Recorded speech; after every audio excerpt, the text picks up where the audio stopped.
എല്ലാ വർഷവും ജൂലൈ 21 ചാന്ദ്ര ദിനമായി നാം ആഘോഷിച്ചു വരുന്നല്ലേ. കാരണം എന്താണെന്ന് അറിയാമല്ലോ, മനുഷ്യൻ ആദ്യമായി ചന്ദ്രൻ കാല് കുത്തിയത് ജൂലൈ 21-നാണ്. ആരാണെന്നറിയാമോ? അമേരിക്കക്കാരനായ ആംസ്ട്രോങ് ആണല്ലേ ആദ്യമായി ചന്ദ്രനില് കാല് കുത്തി. അതിന്റെ ഓർമ്മയ്ക്കായിട്ടാണ് നമ്മള് എല്ലാ വർഷവും ചാന്ദ്രദിനം ആഘോഷിക്കുന്നത്.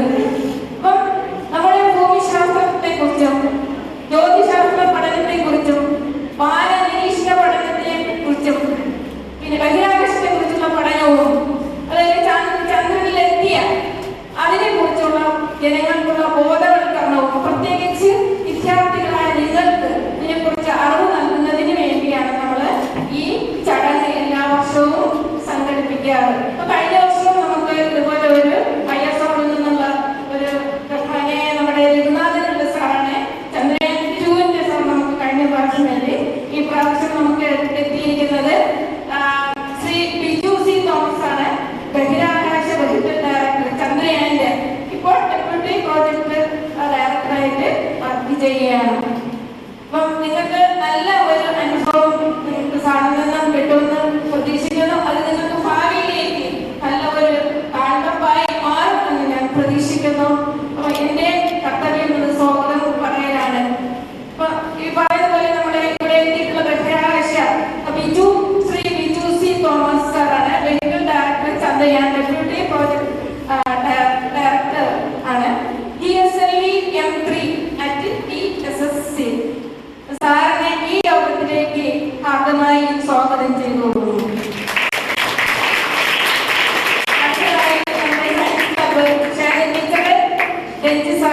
സാറിനെ ഈ യോഗത്തിലേക്ക് സ്വാഗതം ചെയ്യുന്നു.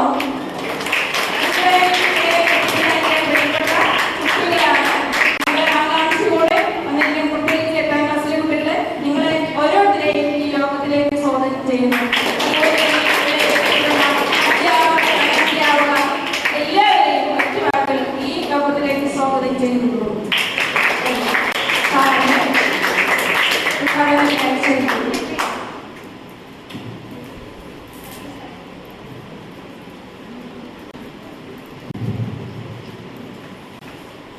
ആദരണീയനായ നമ്മുടെ വിശിഷ്ടാതിഥി ശ്രീ ബിജു സി തോമസ് സർ, ബഹുമാന്യനായ HM, എന്റെ പ്രിയപ്പെട്ട അധ്യാപകരെ, സ്നേഹം നിറഞ്ഞ കുട്ടികളെ, ഇന്ന് ജൂലൈ 21 അല്ലെ, നമുക്കറിയാം നാം ഇന്ന് ചാന്ദ്രദിനമായി ആഘോഷിക്കുന്ന ദിവസമാണ്.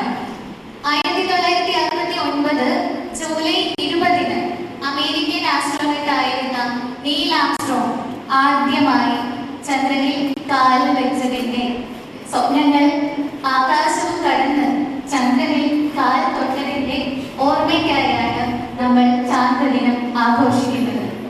ഇത് അന്നത്തെ ആ ദിവസത്തിന്റെ വെറും ഒരു ഓർമ്മപ്പെടുത്തൽ മാത്രമല്ല, അന്ന് തൊട്ട് ഇന്നു വരെ നാം നടത്തിയ ബഹിരാകാശ പര്യവേക്ഷണങ്ങളുടെ, ഇനിയും നടത്താൻ പോകുന്ന നിരവധി മിഷനുകളുടെ കുറിച്ചുള്ള ഒരു ബോധവൽക്കരണം കൂടിയാണ്, അവയെ കുറിച്ചുള്ള ഒരു അറിവ് കൂടിയാണ് ഓരോ ചാന്ദ്രദിനത്തിലും നമ്മൾ ആഘോഷിക്കുന്നത്. അന്ന് ആദ്യമായി ചന്ദ്രനിൽ കാല് വെച്ചുകൊണ്ട് അദ്ദേഹം പറഞ്ഞ വാക്കുകളാണ്. ഇത് മനുഷ്യന് വെറും ഒരു കാൽവയ്പായിരിക്കാം, പക്ഷേ ഒരു മനുഷ്യരാശിയുടെ വൻ കുതിച്ച് ചാട്ടമായിരിക്കും ഇത് വഴിയൊരുക്കുന്നത് എന്നാണ്. ശരിക്കും അദ്ദേഹത്തിന്റെ ആ വാക്കുകൾ അന്വർത്ഥമാക്കുന്നതായിരുന്നു അന്ന് മുതൽ ഇന്നു വരെയുള്ള നമ്മുടെ ഈ ലോകം വിരൽ തുമ്പിൽ എന്ന് നമ്മൾ പറയുന്നത് സാധ്യമാകുന്നത് ഈ ബഹിരാകാശ പര്യവേക്ഷണങ്ങളിലൂടെയാണ്. സൂര്യന്റെ ലക്ഷ്യമിടുന്നത് ചന്ദ്രയാനിലൂടെയാണ്. അതിലെ 3ാമത്തെ ദൗത്യമായിരുന്നു ചന്ദ്രയാൻ 3 എന്നത്. നമ്മൾ അന്ന് ലൈവായിട്ട് പലരും വീഡിയോയിൽ അതിന്റെ ദൃശ്യങ്ങൾ കണ്ടിരുന്നതാണ് അല്ലെ? കണ്ടിരുന്നു, ആരെങ്കിലും ഓർമ്മയുണ്ടോ? ചന്ദ്രയാൻ എന്തായിരുന്നു 2023 ജൂലൈ മാസം 14-ാം തീയതിയാണ് അത് വിക്ഷേപിച്ചത്. ഓഗസ്റ്റ് 23 അത് ചന്ദ്രനിൽ സോഫ്റ്റ് ലാൻഡിംഗ് നടത്തി വിജയകരമായി നമ്മൾക്ക് അഭിമാന നേട്ടം നേടിത്തരാൻ ആ മിഷന് സാധിച്ചു. അന്ന് ചന്ദ്രയാന്റെ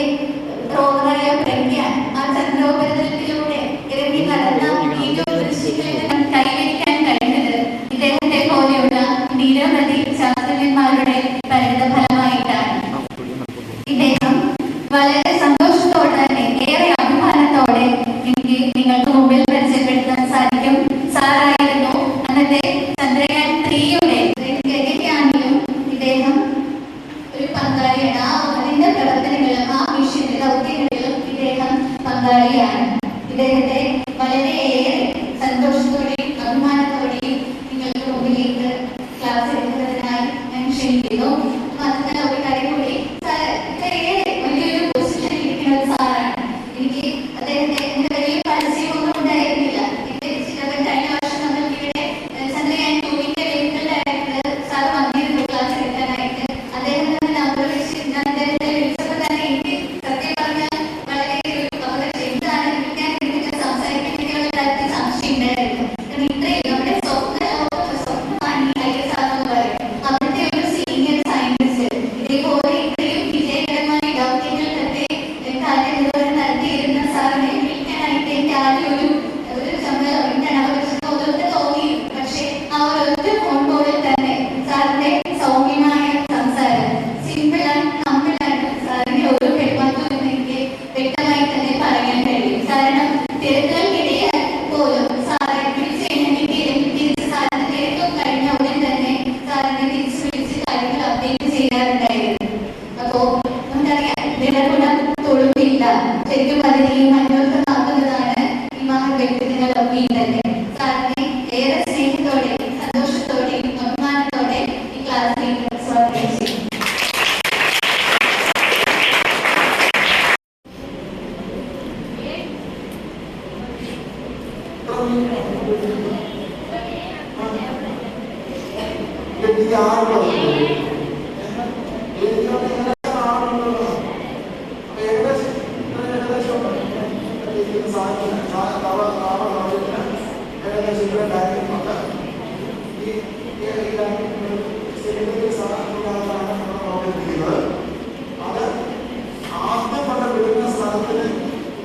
ഏത് ഷെയ്പ്പിലാണ് വിടുന്നത്? പോളിമട്ട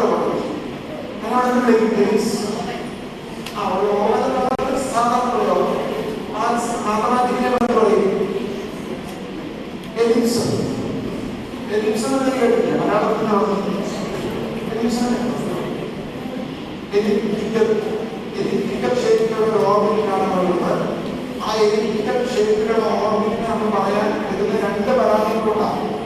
ഒന്ന് ഭൂമിയിലുള്ള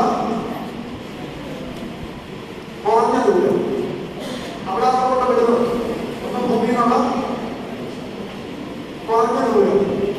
രണ്ട്, അത് താഴ്ന്ന ഭൂമിയിലുള്ള ഏറ്റവും കൂടിയ ദൂരം. നിങ്ങൾക്ക് മനസ്സിലാവുന്ന പറഞ്ഞു ചോദിക്കും. ഇപ്പൊ എന്ത് മനസ്സിൽ സംശയപ്പെട്ട പറഞ്ഞു കേൾക്കുന്നു.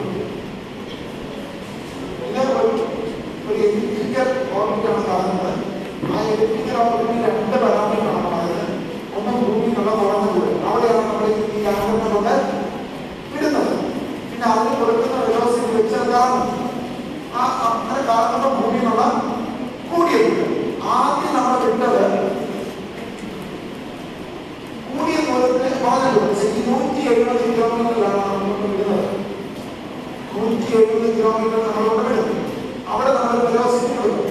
ആ വെലോസിറ്റി കൊണ്ടൊക്കെ കറങ്ങുമ്പോൾ ഒരു എലിപ്സ് ഉണ്ടാകും. ആ എലിപ്സിന്റെ കുറഞ്ഞ ദൂരം 170, കൂടിയ ദൂരം 36,500 കിലോമീറ്റർ. ഇപ്പൊ ഏതിനെ ചുറ്റിക്കൊണ്ടിരിക്കുന്നത്? ഭൂമി. ഏതിനെ ചുറ്റിക്കൊണ്ടിരിക്കുന്നത്? മനസ്സിൽ കണ്ടോ? ISRO ഒരു റോക്കറ്റുണ്ട്. റോക്കറ്റിന് ലാൻഡറും റോവറുണ്ട്. ആ ലാൻഡറും റോവറും രണ്ടിനും കൊണ്ട് 170 കിലോമീറ്റർ ദൂരത്തിലൂടെ വിട്ടു. എങ്ങനെ വിട്ടു? ഒരു വെലോസിറ്റിയോട് വിട്ടു. ആ വെലോസിറ്റിയോടെ കറങ്ങുമാണ്. ആ കറങ്ങുന്നത് എങ്ങനെ കറങ്ങുന്നു? 170 കിലോമീറ്റർ കുറഞ്ഞ ദൂരവും 36,500 കിലോമീറ്റർ കൂടിയ ദൂരമുള്ള ഒരു എലിപ്സ് കറങ്ങിക്കൊണ്ടിരിക്കുകയാണ്. സംശയമൊന്നുമില്ല. പക്ഷെ ഇപ്പൊ നമ്മൾ എന്താ നിൽക്കുന്നത്? ഭൂമിയാണ്. ഭൂമിയുടെ ആഴം അതിന്റെ പോയില്ല. ഇനി നമുക്ക് നോക്കാം ചന്ദ്രനിലേക്ക് എന്താവും. അതിന് മുന്നേ ഈ റോക്കറ്റ് കുറച്ച് കാര്യം പറയാം. ഈ റോക്കറ്റ് ഒരു എന്താണ് സ്റ്റേജ് എന്ന് വെച്ചാൽ ഒന്ന് പാർട്സ് എന്ന് പറയാം. എന്തിനാ സ്റ്റേജ്? നമ്മൾ റോക്കറ്റ് വർക്ക് ചെയ്യുന്നതല്ലേ, ഗ്രാവിറ്റിക്ക് എതിരായിട്ടാണ് പോകുന്നത്. അപ്പൊ വേണ്ടാത്ത സാധനം കൂടെ കൊണ്ടുപോയാൽ നമ്മൾ കൂടുതൽ എനർജി സെറ്റ് ചെയ്യണം. അപ്പൊ ഓരോന്നിന്റെ ഉപയോഗം കഴിയുമ്പം അതിനെ കട്ട് ചെയ്ത് കളയുവാണെങ്കിൽ നമുക്ക് കുറച്ച് ലാഭം. ശരി, ഈ ഫുള്ള് റോക്കറ്റ് നേരെ പോയി ആ സാധനം വിട്ടു കഴിഞ്ഞാൽ നമുക്ക് ഒരുപാട് നഷ്ടമാണ്. ഒരു സ്റ്റേജ് ഫംഗ്ഷൻ ചെയ്യും, അതിന്റെ ഉപയോഗം കഴിഞ്ഞാൽ പിന്നെ ആ മാസം നമുക്ക് വേണ്ടാത്ത മാസം. നിങ്ങൾ ജോലി മാത്രം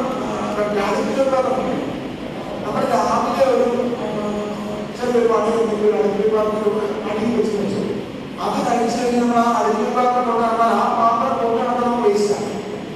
അത് നമ്മൾ പറഞ്ഞത് കഴിച്ചു, മറ്റേ പാത്രത്തിൽ ഇരിക്കുന്നത് ഉച്ചക്കത്തേക്കുള്ളതാണ്. അപ്പൊ അങ്ങനെ കളയാവുന്ന ഒരു പാത്രമാണ്. നമുക്ക് ആദ്യത്തെ കഴിഞ്ഞ ആ പാത്രം പിന്നെ നമ്മൾ കൊണ്ടുവരണ്ട, മിച്ചമുള്ള കൊണ്ടുവരണം. അങ്ങനെ ഒരു 3 സ്റ്റേജാണ് റോക്കറ്റ്. ഇതിന് ഒരു സ്റ്റേജിന്റെ പറയുന്നത് ഈ റോക്കറ്റിൽ കൂടിയുള്ള ഒരു സ്റ്റേജ്, ആ ബൂസ്റ്റർ സ്റ്റേജ്, ആ സ്റ്റേജ് അതൊരു സോൺ പ്രൊപ്പറേറ്റുള്ള ഒരു സ്റ്റേജാണ്. ആ സ്റ്റേജ് ആദ്യം സെപ്പറേറ്റ് ഏകദേശം 10-50 കിലോമീറ്ററാണ്. പിന്നെ രണ്ടാമത്തെ സ്റ്റേജ് സെൻട്രലുള്ള സ്റ്റേജാണ്. അത് കുറേ ദൂരം കഴിയുമ്പോൾ അത് സെപ്പറേറ്റ് ആക്കി ഇവിടെ വെച്ച് സെപ്പറേറ്റ്. മൂന്നാമത്തെ സ്റ്റേജ് എന്ന് പറയുന്നത് ക്രയോ സ്റ്റേജാണ്. അതാണ് അവസാനം ഇതിനെ കൊണ്ടുപോയി ചെയ്യിക്കുന്നത്. ലാൻഡ് ചെയ്യുന്നത് നമ്മളിപ്പോ എന്താ ചെയ്തുകൊണ്ടിരിക്കുന്നത്? 170 വിടാൻ ശ്രമിച്ചുകൊണ്ടിരിക്കുക. ലാൻഡ് ചെയ്യുന്നതായില്ല. 170 കിലോമീറ്ററിൽ 170/36,500 കറങ്ങാവുന്ന ഒരു സ്ഥലത്ത് എത്തിച്ചുകൊണ്ടിരിക്കുകയാണ്. അത്ര ആയിരുന്നു. അതിന് നമ്മൾ ഉപയോഗിക്കുന്ന ഈ 3 സ്റ്റേജുള്ള റോക്കറ്റാണ്. ഓരോ സ്റ്റേജിന്റെ ഉപയോഗം കഴിയുമ്പോഴായി അങ്ങനെ അവസാനത്തെ ക്രയോ സ്റ്റേജ് അങ്ങനെ എവിടെ കൊണ്ടുവിടും?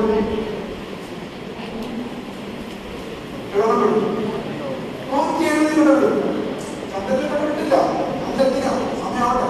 അപ്പൊ നമ്മൾ ഈ 3 സ്റ്റേജുള്ള റോക്കറ്റ് നമ്മുടെ 4000 കിലോമീറ്റർ ലാൻഡറിനെ റോബറിനെ എല്ലാം എവിടെ കൊണ്ടുവിടും? 170 കിലോമീറ്ററിലാണ് കൊണ്ടുവരുന്നത്. ആ 170 കിലോമീറ്റർ നമ്മൾ കൊണ്ട് വിട്ടപ്പോൾ അതെങ്ങനെ കാണുന്നത്? 170 സർക്കാരല്ല, എങ്ങനെ കാണുന്നത്? ഒരു എലിപ്സായിട്ട് കറങ്ങും. 170 കുറഞ്ഞു 36,500 കൂടുതൽ ദൂരം മനസ്സിൽ കാണാൻ പറ്റുന്നുണ്ടോ? ബാക്കി കേട്ടോ. അപ്പൊ നമ്മളൊരു കോഴിമുട്ട പോലെ ഒരു കാലത്ത് കറങ്ങുന്നില്ല, കോഴിമുട്ട പോലെ കറങ്ങും. അപ്പൊ നമ്മുടെ റോക്കറ്റിന് ജോലി കഴിക്കും, ലാൻഡറിന് റോവറിന് എല്ലാത്തിനും സേഫായിട്ട് ആദ്യത്തെ 170/36,500 ഓർബിറ്റ് കൊണ്ടുവിട്ടപ്പോൾ ആരുടെ ജോലി കഴിഞ്ഞു? റോക്കറ്റിന്റെ ജോലി കഴിഞ്ഞു. ഇനി ബാക്കി ജോലിയെല്ലാം ആ ലാൻഡറിലും എല്ലാം ചെയ്യുന്നത്. അതിനകത്ത് ത്രസ്റ്റർ നമ്മൾ ചെറിയൊരു റോക്കറ്റുണ്ട്. അതാണ് ഇനി അവനെ എങ്ങോട്ട് എത്തിക്കാൻ പോകുന്നത്? ചന്ദ്രനിലേക്ക് എത്തിക്കാൻ പോകും. സത്യം. അപ്പൊ അത്രയും പേരായിരുന്നു. ഇത് ഞാൻ ഓൾറെഡി പറഞ്ഞു. ഈ റോക്കറ്റ് 6 മിഷൻ, 7ാമത്തെ മിഷനാണ് ചന്ദ്രയാൻ 3. അതിന് മുമ്പ് അത് 6 മിഷൻ ഉണ്ടായിരുന്നു. 6 സക്സസ് ആയിരുന്നു. 1ാമത്തെ മിഷൻ എക്സ് എന്ന് പറയും. അതിനകത്ത് നമ്മൾ ക്രൂ മോഡ്യൂൾ തന്നെ ഒരു ക്രൂ മോഡ്യൂൾ എക്സ്പീരിയൻസ് ഉണ്ടായിരുന്നു. അത് ഓർബിറ്റ് ചെയ്തിട്ട് ലാൻഡ് ചെയ്യുന്ന എക്സ്പീരിയൻസ് ഉണ്ടായിരുന്നു. പിന്നെ അങ്ങനെ 6 മിഷൻ ഉണ്ടായിരുന്നു. ഒരു കൊമേഴ്സ്യൽ മിഷൻ ഉണ്ടായിരുന്നു. കൊമേഴ്സ്യൽ മിഷൻ തന്നെ 4 സാറ്റലൈറ്റ് മിഷൻ ഉണ്ടായിരുന്നു. 4 സാറ്റലൈറ്റ് മിഷൻ ഉണ്ടായിരുന്നു. അങ്ങനെ 7ാമത്തെ മിഷൻ ചന്ദ്രയാൻ. ചന്ദ്രയാൻ 3 ഞാൻ പറഞ്ഞു അതിനകത്ത് നമ്മൾ ഈ സാറ്റലൈറ്റിൽ വിളിക്കുന്ന സാധനം അത് 3 കാര്യങ്ങൾ കൂടിയുള്ളതാണ്. എന്തൊക്കെയാണെങ്കിൽ ഒരു പ്രൊപ്പൽഷൻ മൊഡ്യൂൾ. ഇനി നിങ്ങൾ പറ എന്തിനാണ് അതിനകത്ത് പ്രൊപ്പൽഷൻ മൊഡ്യൂൾ? പ്രൊപ്പൽഷൻ ചിലർക്കറിയാം. പ്രൊപ്പൽഷൻ അല്ലാതെ എന്തിനാ പ്രൊപ്പൽഷൻ മൊഡ്യൂൾ?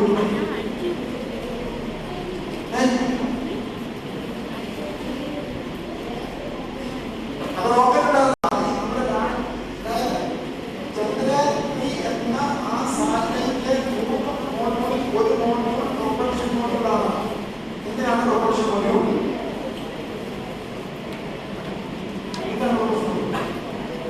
ഇത്രയും നേരം ഞാൻ പറഞ്ഞത് എന്തിനാണെന്ന് മനസ്സിലാക്കാൻ എനിക്ക് വ്യക്തമാണ്. ചന്ദ്രയാൻ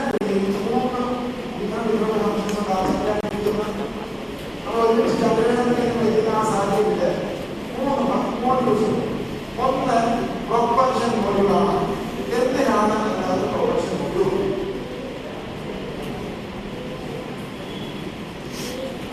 നമ്മൾ എവിടെ എത്തിയുള്ളൂ? 107 കിലോമീറ്റർ എത്തിയുള്ളൂ. ചന്ദ്രൻ എത്ര ദൂരെയാണ്? 3 ലക്ഷം. ഏകദേശം 3,4 ലക്ഷം കിലോമീറ്റർ ദൂരെയാണ്. അപ്പൊ അങ്ങോട്ട് ആർക്കും പോകും?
ചന്ദ്രനെ കറങ്ങാനുള്ള സ്ഥലങ്ങളിൽ എത്തിക്കും.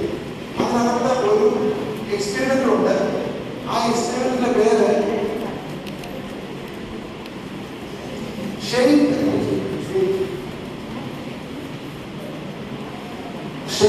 എക്സ്പെരിമെന്റ് ഉണ്ട്. ആ എക്സ്പെരിമെന്റ് ചെയ്യുന്നത് അത്രയും ദൂരെ ഇരുന്നുകൊണ്ട് നമ്മുടെ ഭൂമിയുടെ ഡിഫറെന്റ് പടം എടുത്തോണ്ടിരിക്കും. വേറെ പടമല്ല, ഡിഫറെന്റ് ഫ്രീക്വൻസി പടം എടുത്തോണ്ടിരിക്കും. എന്തിനാ അങ്ങനെ പടം എടുക്കുന്നത്? നമുക്ക് ജീവൻ ഉള്ള ഒരു ഗ്രഹം ദൂരെ നോക്കിയാൽ എങ്ങനെ ഇരിക്കുമെന്ന് അറിയാൻ പറ്റില്ല. ഭാവിയിൽ നമ്മൾ വേറെ സ്ഥലത്ത് ജീവൻ കണ്ടെത്തുവാണെങ്കിൽ നമുക്കറിയില്ലേ ഒരു ജീവനുള്ള സ്ഥാനത്ത് എത്ര കിലോമീറ്റർ വേണ്ടി നോക്കുന്നത്? 1 ലക്ഷം, 4 ലക്ഷം. ചന്ദ്രന്റെ ഏകദേശം പരിസരത്ത് നോക്കുകയാണ്. ആ ഭൂമിയെ നോക്കുമ്പോൾ ഭൂമിക്ക് എങ്ങനത്തെ ഗ്രഹമാണ്? ജീവൻ അധിവസിക്കുന്ന ഗ്രഹമാണ്. അപ്പൊ ജീവൻ അധിവസിക്കുന്ന ഗ്രഹങ്ങൾ എങ്ങനെ ഇരിക്കുമെന്ന് അറിയാൻ അതിനകത്തൊരു എക്സ്പെരിമെന്റ് ഉണ്ട്. ആ എക്സ്പെരിമെന്റിന്റെ പേരാണ് ഷെയ്പ്പ് എക്സ്പെരിമെന്റ്. അപ്പൊ അത് നമ്മുടെ ചന്ദ്രയാനെ അവിടെ എത്തിക്കും, അവിടെ എക്സ്പെരിമെന്റ് ചെയ്യും. ലാൻഡർ മോഡ്യൂളിൽ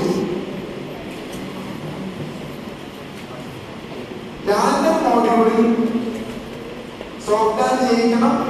ഒരുപാട് എക്സ്പെരിമെന്റ് ഉണ്ട്. ആ എക്സ്പെരിമെന്റ് ഞാൻ പിന്നെ പറയാം. റോവർ മോഡ്യൂളിൽ ആ ലാൻഡറിന്റെ റോവറിന്റെ ലൈഫ് എന്ന് പറയുന്നത് എത്ര ദിവസമാണ്? ചന്ദ്രന്റെ ഒരു പകൽ എത്ര ദിവസമാണ്? ചന്ദ്രന്റെ ഒരു ദിവസം എത്ര കോടിയ ദിവസമാണ്? ഏകദേശം 27 അല്ലേ? ചന്ദ്രന്റെ ഒരു ദിവസം എന്ന് പറയുന്നത് ഭൂമിയിലെ 27 സംതിങ് ദിവസമാണ്. അപ്പൊ ചന്ദ്രന്റെ പകൽ എന്ന് പറയുന്നത് 14 ദിവസം. അപ്പൊ ഈ 14 ദിവസമാണ് നമ്മള് അവിടെ പോയ ലാൻഡറും റോവറും എക്സ്പെരിമെന്റ് ചെയ്തത്. എന്തുകൊണ്ടാണ് 14 ദിവസമാണ് കാര്യം? പകലില്ല, രാത്രി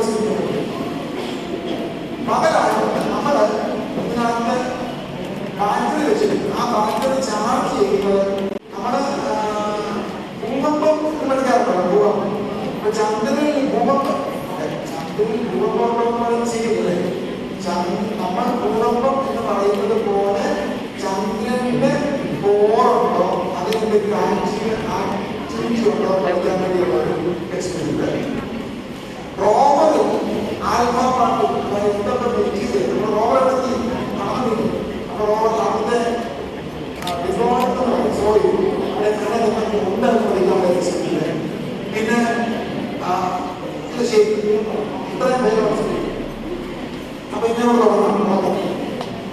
ഈ റോക്കറ്റ് ആദ്യത്തെ സ്റ്റേജിന്റെ പേരാണ് സോളിഡ് വാട്ടർ. രണ്ടെണ്ണം ഒന്ന് ലെഫ്റ്റ് ഇത് അതാണ് സോളിഡ്. രണ്ട് സോളിഡ് എഞ്ചിനാണ് ആദ്യം കേൾക്കുന്നുണ്ടോ?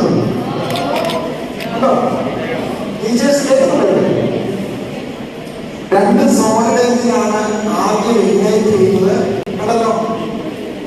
അത് ഏകദേശം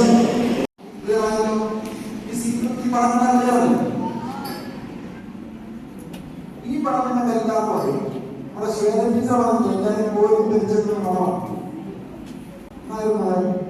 ഓഗസ്റ്റ് 23 2023 എന്താണ് അന്നത്തെ അതിന്റെ ഏറ്റവും കൂടുതൽ റിയൽ ടൈമായിട്ട് ആളുകൾ കണ്ട ഇതെല്ലാം 80 ലക്ഷം ആളുകളാണ്. ഇതെന്താണ് കാണിച്ചിരിക്കുന്നത്?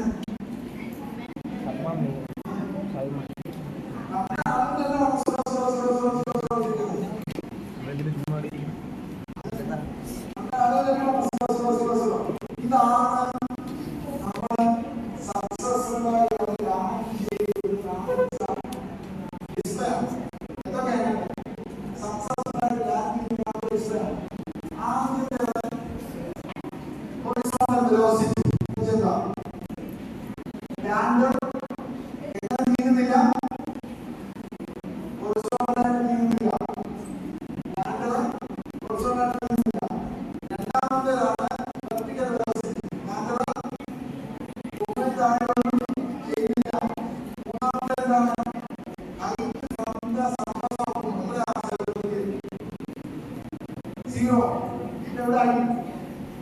ചന്ദ്രന്റെ സർവസിലായി. ചന്ദ്രന്റെ സർവസ്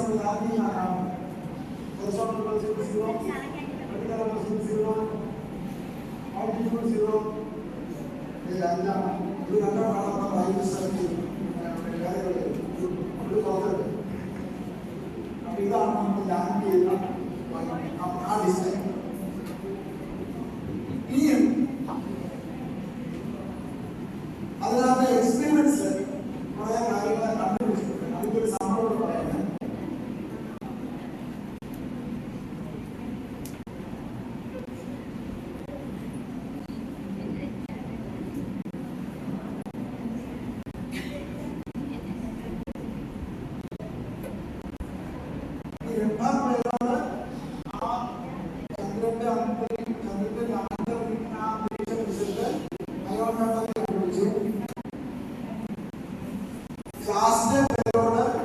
ചന്ദ്രനിലേക്ക് 10 സെന്റിമീറ്റർ ഡ്രില്ല് ചെയ്തിട്ട് ഒരു വലിയ കണ്ടുപിടുത്തം നടത്തി.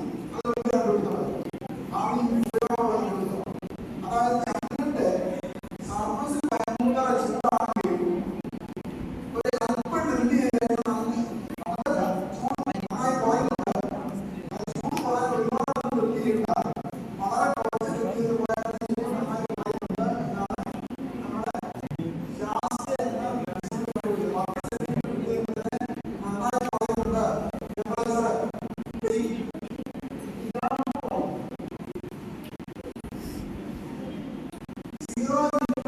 ഏകദേശം 80 ഡിഗ്രിയോട് 10 സെന്റിമീറ്റർ ആയ ഏകദേശം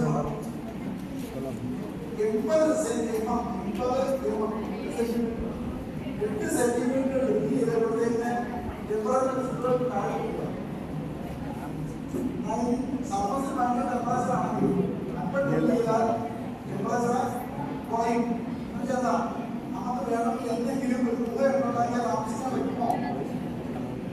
സർഫസിൽ ഭയങ്കര ചിലപ്പോൾ ഡ്രില്ല് ചെയ്താൽ ചൂട് കുറയുന്നു. ഇത് കണ്ടുപിടിച്ചു ചെറിയ ചലനങ്ങൾ ഇവിടെയുണ്ട്, ചന്ദ്രനിലുണ്ട്. ആ ഗ്ലാസ്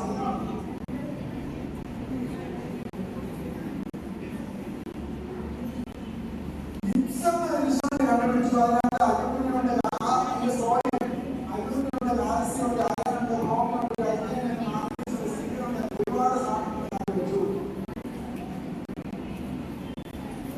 ഇനി അത്ര തക്കാൻ ഐസാറുടെ Chandrayaan മിഷനുമാണ്.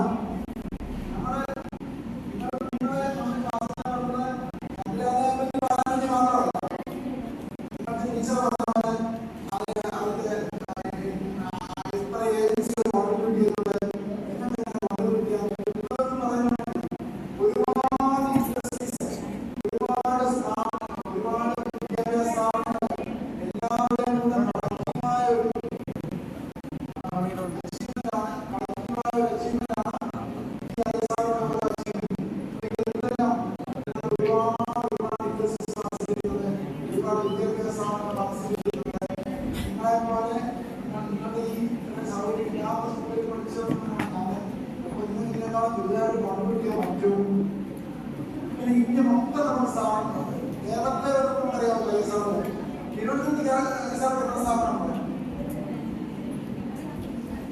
PSSC തുപ്പാനുണ്ട്, LPSC മഞ്ഞുമലയുണ്ട്, IAC പട്ടിയൂർക്കാവുണ്ട്. Sabarimala സൗത്തിലേക്ക് പോയി കഴിഞ്ഞാൽ IPRC നാഗർകോവിലുണ്ട്. പിന്നെ കുറച്ച് അങ്ങോട്ട് ശ്രീഹരിക്കോട് ആന്ധ്രാപ്രദേശിലുണ്ട്. ഇങ്ങോട്ട് പോയാൽ കാൺപൂർ സാധന സെന്ററുണ്ട്, ഹസനിൽ സാധന പ്രാക്ടീസ് സെന്ററുണ്ട്, ഹൈദരാബാദിൽ സെന്ററുണ്ട്,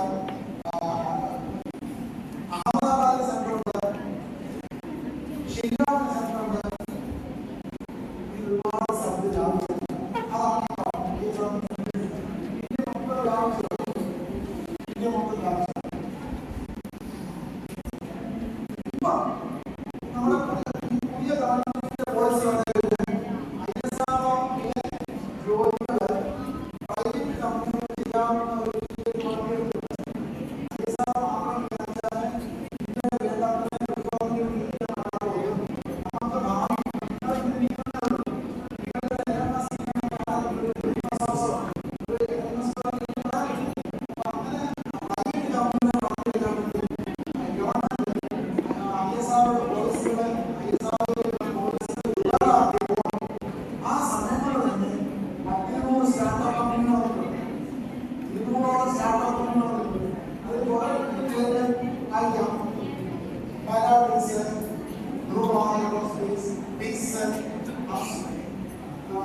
സംശയം ചോദിക്കാനേ ഞാൻ പറഞ്ഞുള്ളൂ.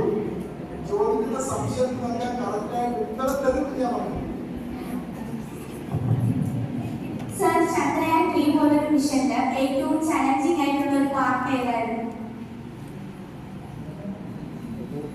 ചന്ദ്രയാൻ 3 പോലൊരു മിഷന്റെ ചലഞ്ചിങ് പാർട്ട് എത്ര പറയാം, പക്ഷേ ഇതിനകത്ത് എല്ലാം ചലച്ചിത്രമാണ്. പക്ഷെ ഞാൻ നമ്മുടെ പ്രശ്നത്തിൽ നോക്കുമ്പോൾ നമുക്ക് ചന്ദ്രയാൻ 2 ചന്ദ്രയാൻ 3 തമ്മിൽ ഉള്ള വ്യത്യാസം വരുന്നത് ഏകദേശം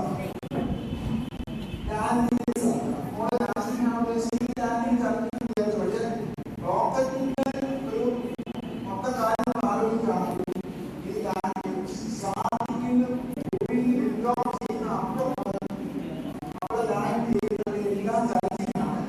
പക്ഷെ ചന്ദ്രന്റെ ഒരു പ്രത്യേക സ്ഥലത്ത് നമ്മൾ ലാൻഡ് ചെയ്യണം,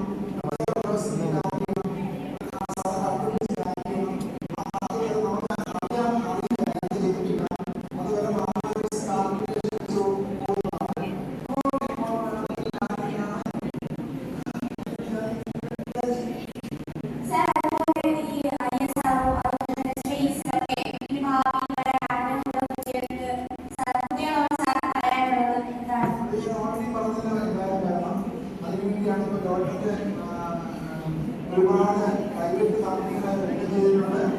ISRO മാത്രം അംഗീകരിക്കേണ്ട കാര്യമില്ല. ഇപ്പൊ തന്നെ 200ഓളം പ്രൈവറ്റ് കമ്പനികൾ രജിസ്റ്റർ ചെയ്തിട്ടുണ്ട്. അതിൽ നിങ്ങൾക്ക് ജോബ് ചെയ്യാം, കോൺട്രിബ്യൂട്ട് ചെയ്യാം. തീർച്ചയായിട്ടും ചെയ്യണം. ഒരുപാട് നമ്മുടെ ISRO എന്ന് പറയുന്ന റോക്കറ്റുകളുടെ മാത്രം ഒരുപാട് സൈൻസ്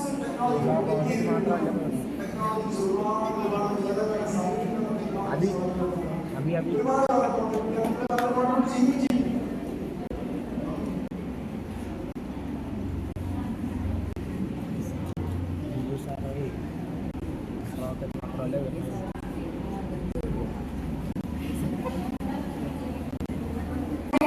റോബോട്ട് പ്രജ്ഞാൻ പേരുള്ള കാരണം പ്രജ്ഞാൻ പേരുള്ള കാരണം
ഫ്യൂച്ചറിൽ ഒരുപാട് നോട്ടിഫിക്കേഷൻ ഈ ഒരു ഫീൽഡിൽ വരില്ലേ?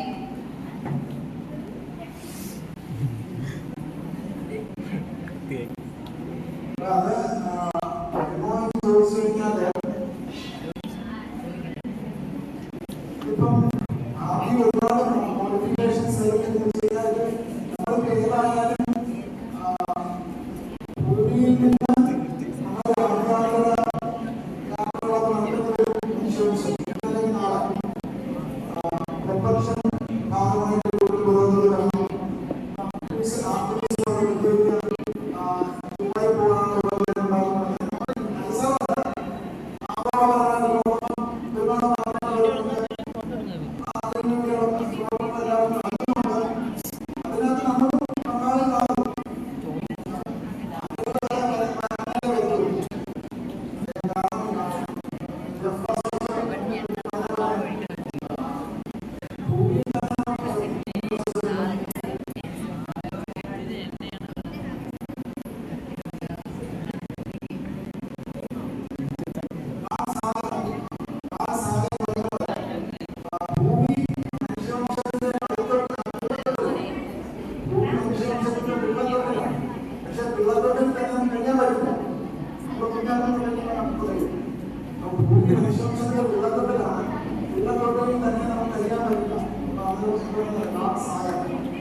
ശാസ്ത്ര ഗവേഷണ സ്ഥാപനത്തിൽ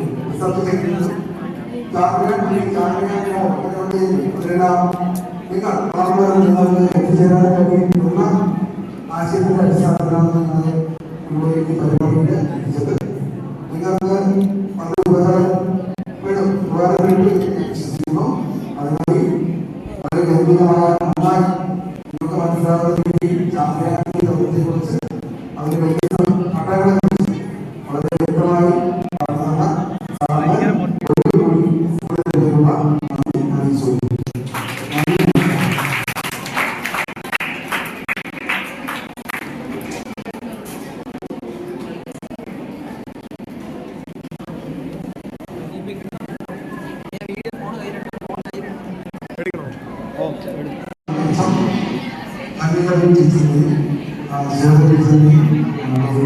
ലൈറ്റ് ഇട്ടാ